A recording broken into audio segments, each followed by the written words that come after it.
মিসলেনিয়াসের prelims আমি মনে করি ডব্লিউবিসিএস এর থেকেও একটু কঠিন। মিসলেনিয়াসটা আমি খুব শকড হয়েছিলাম 2019-এর যে মিসলেনিয়াসের প্রিলিমস এর প্রশ্ন ছিল বা 2018, সেগুলোর পাশাপাশি কেউ যদি রেখে বসে দেখে 24-এর প্রশ্ন তার কাছে ভীষণ সহজ মনে হবে। ম্যাথস যেন একটাও ছাড়া না যায়, ম্যাথসে ছাকা একটা নাম্বার তুলে ফেলতে হবে। মেন্সের জন্য প্রচুর লিখতে হবে, শুধু পড়ে হবে না, প্রচুর এক্সামস দিতে হবে, ফ্রিকোয়েন্ট মক দিয়ে দিয়ে নিজেকে যেন সেই টাইমের সাথে নিজেকে তৈরি করতে ফেলে। নমস্কার, আপনারা দেখছেন এই সময় লাইভ। আমি শীর্ষেন্দু আপনাদের সঙ্গে রয়েছি। টার্গেট সিভিল সার্ভিস এই অনুষ্ঠানের আরো একটি পর্ব নিয়ে আজ বুধবার চলে এসেছি। আজকে আমাদের আলোচনা পিএসসি মিসলেনিয়াস নিয়ে। আপনারা হয়তো অনেকেই জানেন পিএসসি মিসলেনিয়াসের ইতিমধ্যেই ফর্ম ফিল আপ হয়ে গিয়েছে। পরীক্ষার দিন কবে তা এখনো যদিও জানা যায়নি, তবে এই পরীক্ষা যে শীঘ্রই হবে সে বিষয়েও কোনো সন্দেহ নেই। আজকের আমাদের যে আলোচনা, সেই আলোচনা মূলত সম্প্রতি যে বিষয়টা নিয়ে সবচেয়ে বেশি চর্চা চলছে, ডাব্লিউবিসিএস এর কোশ্চেন প্যাটার্ন চেঞ্জ। এখানে ঠিক প্যাটার্ন চেঞ্জ বলাটা হয়তো ঠিক হবে না, কিন্তু প্রশ্নটা এবছর যেরকম এসেছে বিগত বেশ কয়েকটা বছরে এই ধরনের কোশ্চেন অন্তত আসেনি বলেই অন্তত যারা এই বিষয়ে চর্চা করেন তারা দাবি করছেন। তো অনেকেই একটা আশঙ্কা করছেন আমাদের মিসলেনিয়াসের ক্ষেত্রেও এরকম কি প্রশ্নের ধরন বা একটু বদলাবে, কি করব, বা আগে অনেক সময় আগে বলা হতো যে এমসিকিউ এর উপরে জোর বেশি দিতে, এখন অনেকে বলছেন ডেসক্রিপটিভের উপরে বেশি জোর দিতে, কি করা উচিত, মূলত এই নিয়েই আলোচনা। ইতিমধ্যে আপনারা আমার পাশের স্ক্রিনে দেখতে পাচ্ছেন তনুশ্রী মণ্ডলকে। তনুশ্রী কনজিউমার ওয়েলফেয়ার অফিসার, এই মুহূর্তে মুর্শিদাবাদে পোস্টেড। তনুশ্রীর ঝুলিতে যদিও আরো একাধিক চাকরি রয়েছে এবং সেই তালিকা কিন্তু বেশ বড়। গ্রামীণ ডাক সেবক, PSC clerkship, ICDS supervisor, miscellaneous, WBCS group সিও তিনি পেয়েছিলেন। ফলে আমার মনে হয় আজকের এই প্রশ্ন এবং আমাদের যে কনফিউশন যে এই নতুন প্যাটার্নের পর কি চেঞ্জ করব, তার জন্য সবচেয়ে ভালো উত্তর আজকে আমরা তনুশ্রী থেকে পাবো। তনুশ্রী, অনেক স্বাগত আপনাকে আমাদের এই অনুষ্ঠানে। নমস্কার। আচ্ছা, এই বিষয়ে যে প্রশ্নটা আপনি করলেন, সেটা আমি বলবো যে সেটা দুম করে বলাটা ঠিক হবে না যে প্যাটার্ন দুম করে চেঞ্জ হয়ে যাচ্ছে, পরে দেখা গেল আবার সেই ধাঁচেই চলে আসছে। যেহেতু অফিসিয়ালি কোনো ডিক্লারেশন থাকে না যে কোয়েশ্চেনের ধরন পাল্টাচ্ছে, সিলেবাস পাল্টাচ্ছে, তাই আমাদেরকে মোটামুটি এমন ভাবে প্রিপেয়ার্ড থাকতে হবে যে সব রকম পরিস্থিতি আমরা সামাল দিতে পারবো। কোয়েশ্চেন তিন ধরনের হতে পারে। একটা হচ্ছে খুব কঠিন প্রশ্ন হলো, দ্বিতীয়ত হচ্ছে যেটা হতে পারে স্ট্যান্ডার্ড প্রশ্ন হলো, আবার খুব লুসিড কোয়েশ্চেন থাকলো। তনুশ্রী, এখানে একবার আপনাকে আমি একটু থামাচ্ছি। মানে আমার আজকের যে অনুষ্ঠান সেটার হয়তো সিলেবাস বদল ঠিক নয়, এই যেটা আপনি বললেন যে standard, coat unquote standard question, WBCS এর প্রশ্ন নিয়ে প্যাটার্ন বদলের থেকেও যে শব্দটা সবচেয়ে বেশি বহুল ব্যবহৃত হচ্ছে সেটা হচ্ছে কোট আনকোট স্ট্যান্ডার্ড কোশ্চেন। পিএসসির ক্ষেত্রে, মিসলেনিয়াসের ক্ষেত্রে আমার ঠিক একই প্রশ্ন, স্ট্যান্ডার্ড কোশ্চেন। এইবারে এখান থেকে যদি আপনি শুরু করেন যে কি কি করবেন এইটা ভেবে যারা পরীক্ষায় বসছেন।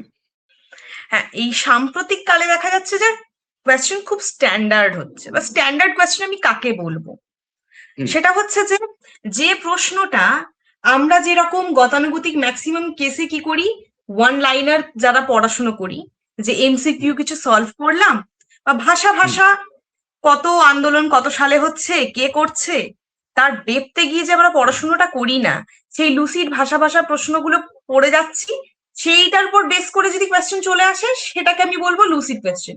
স্ট্যান্ডার্ড হচ্ছে যে কোনো বিষয়টার পুঙ্খানুপুঙ্খ যখন আমাকে জানতে হচ্ছে, পড়তে হচ্ছে, তার ভেতর থেকে যখন প্রশ্ন আসছে, সেটা স্ট্যান্ডার্ড কোয়েশ্চেন। স্ট্যান্ডার্ড হচ্ছে সেই প্রশ্ন যেখানে সব ধরনের মিলিয়ে মিশিয়ে থাকবে। কখনোই একটা প্রশ্নপত্র থ্রু আউট পুরোটাই কঠিন হয়ে যায় না, মানে খুব জটিল প্রশ্ন থাকবে না, মিলিয়ে মিশিয়ে থাকবে। কিছু কোয়েশ্চেন খুব সহজ মনে হবে, প্রত্যেক বছরই আসছে, বা খুব রেকারিং কোয়েশ্চেন আর কি, কিছুগুলো ইন ডেপথ থেকে এলো, কিছুগুলো জিকে ডেপ থেকে আসছে, একটু পুরনো আসছে বা খুব রিসেন্ট আসছে, ম্যাথস গুলো একটু ট্রিকি থাকছে। এইটা যখন পুরোটা মিলিয়ে মিশিয়ে থাকে তখন সেটা স্ট্যান্ডার্ড কোয়েশ্চেন। এবারে মিসলেনিয়াস প্রশ্ন যেটা হয়েছে, আমি যদি তুলমূলক একটু আলোচনা করি 2019-এর সাথে আর 24-এর সাথে, তাহলে আমি বলবো 24-এর প্রশ্ন ভীষণ সহজ হয়েছে, ভীষণ সহজ। ঠিক আছে, তো এবার WBCS যদি দেখি, হ্যাঁ মিসলেনিয়াসে বললাম। আর WBCS এর ক্ষেত্রে দেখা গেল আগের বছরের তুলনায় প্রিলির কোয়েশ্চেন একটু স্ট্যান্ডার্ডটা হাই হয়েছে। ঠিক আছে, তাহলে কোনো পরীক্ষা দেখা যাচ্ছে আগের বারের তুলনায় একটু সহজ হয়ে যাচ্ছে, কোনোটা আগের বছরের তুলনায় একটু জটিল হয়ে যাচ্ছে, তাহলে আমাদেরকে কিন্তু খুব ফ্লেক্সিবল থাকতে হবে। এইটা ভেবে রাখলে চলবে না যে এই পরীক্ষাতে আগের বছর একটু কঠিন প্রশ্ন এসেছে বলে এই বছরও তাই হবে, বা আগের বছর বা বিগত কয়েক বছর খুব সহজ প্রশ্ন বলে সেটা এবারেও সহজ থাকবে, সেটা কিন্তু ভাবা যাবে না। এর আরেকটা ছোট্ট উদাহরণ দিই, যদিও সেটা আমাদের আলোচনার আজকে মধ্যে সেই পরীক্ষাটা পড়ছে না, সেটা হচ্ছে পিএসসি ক্লার্কশিপ। লাস্ট পিএসসি ক্লার্কশিপের যে প্রশ্ন হয়েছে সেটা কিন্তু 2019-এর পিএসসি ক্লার্কশিপ বা তার আগের ক্লার্কশিপের কোয়েশ্চেনের সাথে মেলানো যাবে না, সেটা কিন্তু ভালো রকম স্ট্যান্ডার্ডটা হাই হয়েছে। মিসলেনিয়াসটা আমি খুব শকড হয়েছিলাম, 2019-এর যে মিসলেনিয়াসের প্রিলিমস এর প্রশ্ন ছিল বা 2018, সেগুলোর পাশাপাশি কেউ যদি রেখে বসে দেখে 24-এর প্রশ্ন তার কাছে ভীষণ সহজ মনে হবে। ভীষণ সহজ কেন? মিসলেনিয়াসের প্রিলিমস আমি মনে করি WBCS এর থেকেও একটু কঠিন, আমার কাছে এটা মনে হয়। তার কারণ হচ্ছে যে স্ট্যাটিক জিকে থেকে প্রচুর প্রশ্ন আসতো ইন দ্য সেন্স বলছি 2024-এর প্রশ্নটার রেসপেক্টে 19 অব্দি কিন্তু এসেছিল, তাই আসতো বলছি। ঠিক আছে, আসতো মানে আর যে আসবে না সেটা কিন্তু বলা যাবে না, সেই গ্যারান্টি দেওয়া যাবে না। আর যে এই ভুল করে ফেলবে যে বিগত বছর এরকম চলছে বলে এই বছরে এরকম চলবে, কোনো পরীক্ষার ক্ষেত্রে সেটা বলা যাবে না, কোনো পরীক্ষার ক্ষেত্রে বলা যাবে না। সেটা প্রিলিমস হতে পারে, সেটা মেন্স হতে পারে, দুম করে প্যাটার্ন ব্রেক হতেই পারে। ঠিক আছে, এবার হচ্ছে যে 2019-এর প্রশ্নে যেটা আমি বলবো, যে পরীক্ষাটা আমি দিয়েছিলাম বা 18-ওর ক্ষেত্রে সেটা আমি দিইনি, হচ্ছে যে সেখানে স্ট্যাটিক জিকেটা প্রচুর বেশি থাকতো, প্রচুর পড়াশোনা করতে হতো। ইভেন এমনও থাকতো যে পার্টিকুলার কোন একটা নভেল, তার একটা ক্যারেক্টারকে ধরে প্রশ্ন যে এই ক্যারেক্টারটা কোন নভেলের মধ্যে রয়েছে। আমরা জেনারেলি কি পড়াশোনা করি যে এই নভেলটা কে লিখেছেন, হুজ দ্য অথর, কিন্তু নভেলের মধ্যে পার্টিকুলার একটা ক্যারেক্টারকে ধরে এই ধরনের প্রশ্নগুলো কিন্তু থাকতো। সায়েন্স থেকে ভালো রকম ওয়েট থাকতো, ভালো রকম প্রশ্ন থাকতো মিসলেনিয়াস প্রিলিমসে। কিন্তু 2024-এ আমি দেখলাম, দেখে মনে হচ্ছে যেন কোনো WBCS এরই প্রিলিমস এর প্রশ্ন আমি দেখতে পাচ্ছি, মডারেট একটা প্রশ্ন, খুব একটা স্ট্যান্ডার্ড মানে হাই লেভেলের বলবো না, যেটা 2000 লাস্ট আর কি 24-এরটা WBCS এর ক্ষেত্রে যেটা হয়েছে, যে কোয়েশ্চেন কিন্তু খুব ভালো হয়েছে। আমি এই ক্ষেত্রে বলবো, হয়তো আমার সাথে অনেকের ওপিনিয়ন ডিফার করবে, যে এবারে কোয়েশ্চেন অনেকে বলছে কঠিন বা স্ট্যান্ডার্ড খুব হাই, আমি বলবো ভীষণ ভালো স্ট্যান্ডার্ড হয়েছে। মানে একটা WBCS এক্সামের এই স্ট্যান্ডার্ডটাই মেনটেন করা উচিত, একদমই ভীষণ, মানে খুব জটিল আমার তো মনে হলো না। মানে এত সুন্দর মিলিয়ে মিশিয়ে প্রশ্ন, কিছু প্রশ্ন সহজ, প্রত্যেকটা পরীক্ষা এরকম হয়, কিছুগুলো বেশ ডেপথে পড়াশোনা, মানে এই ওয়ান লাইনার পড়ে যে আমরা উতরে যাব, আমার মনে হয় এই জিনিসটাকে, এই ধাঁচটাকে ভেঙে দেওয়ার জন্যই আস্তে আস্তে হচ্ছে যে দেখতে গিয়ে পড়াশোনা করার অভ্যেসটা তৈরি হচ্ছে মানুষজনের মধ্যে। অভ্যেস করতে হবে, শুধুমাত্র ওয়ান লাইনার এমসিকিউ পড়াশোনা করে যে হবে না এই প্রশ্ন হচ্ছে কিন্তু তার উদাহরণ। এটা কিন্তু আমাদের মেন্সে গিয়েও কাজে দেবে। মেন্সের ক্ষেত্রেও যেটা হচ্ছে, গতানুগতিক যে স্টিরিওটিপিক্যাল কোয়েশ্চেন্স হয়ে হয়ে আসছিল, এখন যে কোনো পরীক্ষায় সেটা কিন্তু হচ্ছে না। মিসলেনিয়াসের ক্ষেত্রেই বলি, এই যে রিপোর্ট গুলো আসছে, যে নিজের মৌলিক চিন্তা ভাবনার পরিচয় কিন্তু নিজস্বতা কিন্তু যাতে প্রস্ফুটিত হয়, সেই ধরনেরই কিন্তু কোয়েশ্চেন্স আসছে। মানে নর্মাল আমি হয়তো কিছু সাজেস্টিভ বই পড়ে পড়াশুনো করে কিছু প্রতিবেদন লিখে দেওয়া থাকে, সেগুলো মুখস্থ করছি বা পড়ছি, বা শুধু ওই করে হবে না, নিজস্বতার পরিচয় থাকবে, এই ধরনেরই কিন্তু লেখা প্র্যাকটিস করতে হবে। সেই বলে না, ভাবা প্র্যাকটিস করো, প্রচুর ভাবা প্র্যাকটিস করতে হবে, আদারওয়াইজ ওই ধরনের লেখা কিন্তু আসবে না। আর ওগুলো আগের থেকে পড়াশুনো করারও বিষয় নয়, একটু নিজস্বতা মৌলিকতা না থাকলে এই ধরনের প্রশ্ন, যেটা লাস্ট মেন্সে আমি দেখলাম মিসলেনিয়াসে, লেখা যাবে না। মানে মেন্সটাকে ধরে নিতে হবে ডাব্লিউবিসিএস স্ট্যান্ডার্ডেরই মেন্স হবে, মিসলেনিয়াস মেন্স আর ডাব্লিউবিসিএস মেন্সের খুব একটা পার্থক্য নেই।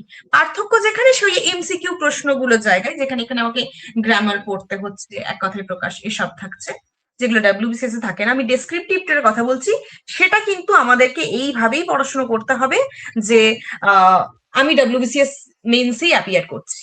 মিসলেনিয়াস মেন্স আর ডাব্লিউবিসিএস মেন্সে আমি বলবো ডেসক্রিপটিভে পড়াশোনার দিক থেকে কোনো ফাঁকি দেওয়া যাবে না, ইকুইভ্যালেন্ট মোরাললেস।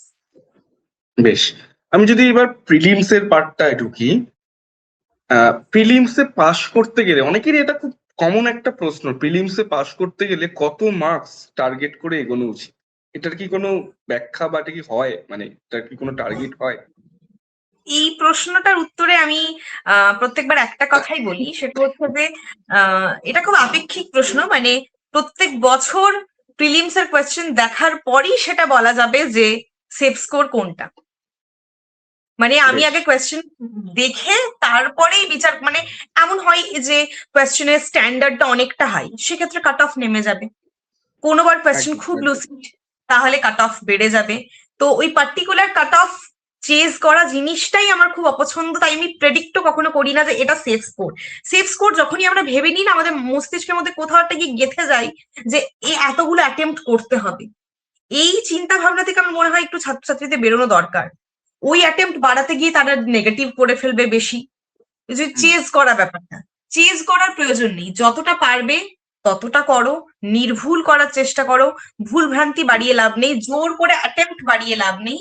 তাই সেফ স্কোরের কনসেপ্টটাই আমার মনে হয় না থাকাই উচিত। আমি যতগুলো পারবো, যতগুলো ক্ষেত্রে আমার মনে হবে যে আমি সঠিক করতে পারছি, আমার আমি কনফিডেন্ট যে আমি এতগুলো অ্যাটেম্প্ট করতে পারছি, এগুলো সঠিক, দু একটা হয়তো একটু মনে হতে পারে একটু কনফিউশন হচ্ছে, সেক্ষেত্রে আমি পরে আরেকবার সময় একটু ভাবনা চিন্তা করে হয়তো কয়েকটা অ্যাটেম্প্ট বাড়ালাম। তো সেইভাবেই আমার মনে হয় একটা প্রত্যেকটা পরীক্ষা অ্যাটেম্প্ট করা উচিত। সেফ স্কোর চেজ করতে গেলে কিন্তু কোথাও গিয়ে নেগেটিভ হয়ে যাওয়ার চান্স থাকে, একটা রিস্ক ফ্যাক্টর কাজ করে। বেশ, জেনারেল নলেজ একটা ভাস্ট সাবজেক্ট, অনেকেরই প্রশ্ন যে আমি কোথা থেকে বা কোন কোন জায়গাগুলো একটু ভালো করে পড়বো, এর কি কোনো মানে এটা কি কিছু বেঁধে দেওয়ার মতন আহ আহ, বিষয় রয়েছে? অনেকে বলেন যে স্ট্যাটিক জিকে পড়বো কিনা বেশি করে, এক্ষেত্রে কি মানে আপনি কি ফলো করতেন এবং এখন কি করা উচিত, কি বলবেন?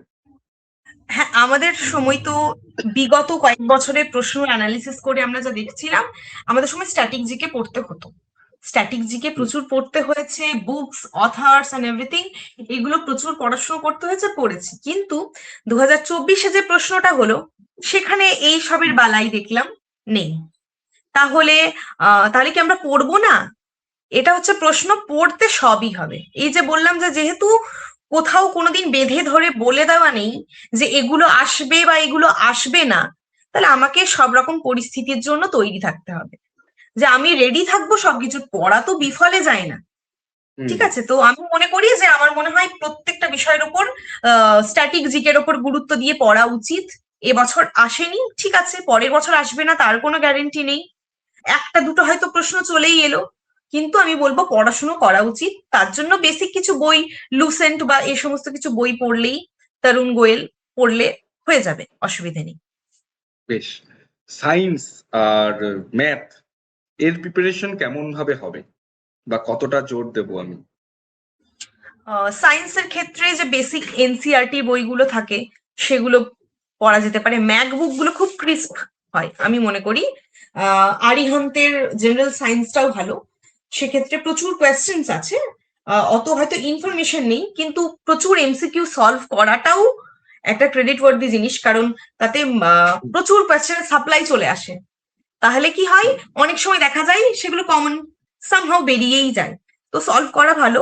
আর হচ্ছে ম্যাকবুক গুলো খুব ক্রিস্প হয়, সাবজেক্ট ধরে ধরে ম্যাকবুক গুলো একটু সলভ করা ভালো, পড়াশোনা করা ভালো। আর ওই বেসিক ডেপথের নলেজের জন্য, যেটা যে কোনো পরীক্ষার ক্ষেত্রেই কাজে লেগে যাবে, ওই এনসিআরটির বইগুলো রয়েছে। ম্যাথসের ক্ষেত্রে যেটা চ্যালেঞ্জিং, যেটা আমার ক্ষেত্রে মনে হয়েছিল, আমরা তো কম্পিটিটিভ লাইনে পড়াশোনা করার জন্য এমসিকিউ ম্যাথস করি, মেন্সের ক্ষেত্রে বলছি, সেটা যখন ইয়ের ক্ষেত্রে পড়তে হবে ডেসক্রিপটিভ প্যাটার্নে, সেক্ষেত্রে কিন্তু একদম যেরকম আমরা ক্লাস 10th ওয়েস্ট বেঙ্গল বোর্ডে আমরা 10th অব্দি পড়াশুনো করেছি লিখে লিখে ঐকিক নিয়ম বা এরকম প্রসেসে, তো সেইভাবে কিন্তু পড়াশুনো করতে হবে একদম পুরো ইউনিট লিখে। আমরা এমসিকিউ করতে করতে একসাথে করতে হবে একদম, মানে আমরা এমসিকিউ প্যাটার্ন করতে করতে শর্ট ট্রিকে ম্যাথ করতে করতে অনেকে না আমরা ভুলেও গিয়েছি যে এইটা শর্ট ট্রিক, এটা শর্ট ট্রিক নয়। মানে এখন আমাদেরকে যদি কেউ একটা লিখে অঙ্ক করতে দেয়, সামহাও আমাদের ওই ট্রিক্স গুলো মাথায় রয়ে গেছে, আমরা ওইভাবেই অঙ্কটা সলভ করছি। এই ক্ষেত্রে কিন্তু সেটা করা যাবে না, একদম লিখে লিখে করতে হবে, আদারওয়াইজ কিন্তু মার্কস ডিডাক্ট হতে পারে। আর মার্কস ডিডাক্ট তো এখানে পার্ট মার্কিং হয় না, সবচেয়ে বড় সুবিধা বা অসুবিধা ওটাই, মানে পেলে আমি পুরো 5-এ 5 পাবো, আদারওয়াইজ আমি 0 পাবো। একদম। একটা কনফিউশনে অনেকেই এখন থেকেই ভুগছেন যে আমি কি একসাথে প্রিলি মেন্স দুটোর প্রিপারেশন নেবো, না আগে প্রিলিকে টার্গেট করে তারপর মেন্সের জন্য পড়বো? আমি মনে করি দুটো একটু ব্যালেন্সড রাখা দরকার। মানে প্রথমে প্রিলির ওপরই অবভিয়াসলি আমার ওয়েটেজ বেশি থাকবে, আমি মেন্স পড়তে গেলাম দিয়ে আমার প্রিলিমসই ক্লিয়ার হলো না, সেটা একটা অদ্ভুত বিষয়। তাই প্রথমে প্রিলিমস এর ওপরই বেশ জোর দিয়ে একটু পড়াশোনা করতে হবে, মেন্সের পড়াশোনাও সাথে সাথে একটা চ্যাপ্টার করে আমি রোজ শুরু করলাম, সময় পাওয়া যায়। এখনো অব্দি পিএসসির এক্সামের যা ধরন ধারণ ছিল তাতে করে সময় পাওয়া যেত, ঠিক আছে। এবার হ্যাঁ, প্রিলিমস এক্সামটা হয়ে যাওয়ার পরই এবার কিন্তু প্রচন্ড রকম ভাবে মেন্সের জন্য লেগে পড়তে হবে। অনেকে কি করে, মানে রেজাল্ট বেরোনোর পর যে আমি প্রিলিমস পাশ করেছি এবার আমি মেন্সের পড়াশোনা করব, তাহলে কিন্তু হবে না। আমি প্রথম থেকেই প্রিলিকে গুরুত্ব দিয়ে পড়তে বলবো, আর মেন্সকেও অল্প অল্প করে গুরুত্ব দিয়ে পড়তে বলবো, যতদিন প্রিলিমস এক্সাম হয়ে যাবে ততদিন।